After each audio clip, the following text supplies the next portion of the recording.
بسم اللہ الرحمن الرحیم۔ حضور اکرم صلی اللہ علیہ وآلہ وسلم کی بعثت کے بعد سے اب تک یہودی اور عیسائی طاقتیں مسلمانوں کے مخالف رہی ہیں۔ ہر بات میں ان کا اختلاف پایا جاتا ہے، لیکن صرف ایک تابوت سکینہ ہی ہے کہ جس پر مسلمان، عیسائی اور یہودی تینوں متفق ہیں کہ ایسے تابوت کا وجود موجود ہے، بلکہ دنیا کے تینوں بڑے مذہب عیسائی، مسلمان اور یہودی تابوت سکینہ کی تلاش میں ہیں، اور تینوں کا ہی عقیدہ ہے کہ وہ ایسا مقدس صندوق ہے کہ جس کے بھی ہاتھ لگ گیا تو پھر وہ مذہب پوری دنیا پر قابض ہو جائے گا۔ حضرت آدم علیہ السلام کے دنیا میں تشریف لانے کے بعد اللہ پاک نے انہیں شمشاد نامی درخت کی لکڑی سے بنا ہوا اور سونے کا کام کیا ہوا 3 گز لمبا اور 2 گز چوڑا ایک انوکھا صندوق عطا فرمایا، جو کہ منتقل ہوتا ہوا حضرت یعقوب علیہ السلام کو ملا۔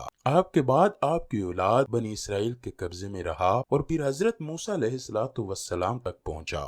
اس صندوق کو تابوت سکینہ کہا جاتا ہے۔ حضرت آدم علیہ السلام کو جب صندوق ملا تو اس میں تمام انبیاء کرام اور ان کے مکانات کی تصویریں تھیں۔ جب حضرت موسیٰ علیہ السلام کو یہ صندوق ملا تو آپ اس میں اپنا خاص سامان رکھنے لگے۔ اس کے علاوہ صندوق میں توریت شریف کی تختیوں کے ٹکڑے، جنتی لاٹھی، حضرت موسیٰ علیہ السلام کا لباس، حضرت ہارون علیہ السلام کا امامہ اور ان کی لاٹھی، حضرت سلیمان علیہ السلام کی انگوٹھی اور بنی اسرائیل پر نازل ہونے والا من بھی موجود تھا۔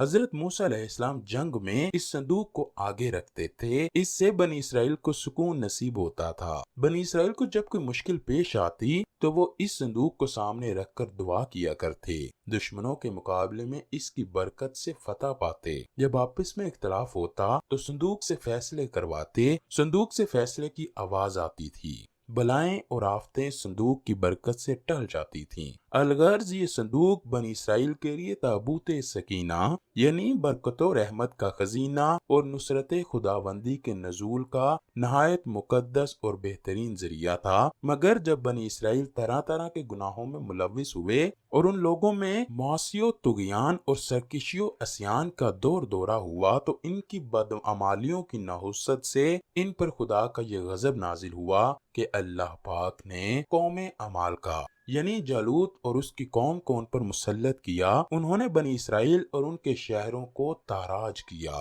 انہیں علاقہ بدر بھی کیا، ان کی اولادوں کو قتل و گرفتار بھی کیا اور تابوت سکینہ بھی ساتھ لے گئے۔ لیکن اللہ تعالیٰ نے جالوت اور اس کی قوم کو تابوت کی وجہ سے مختلف آزمائشوں میں گرفتار کیا۔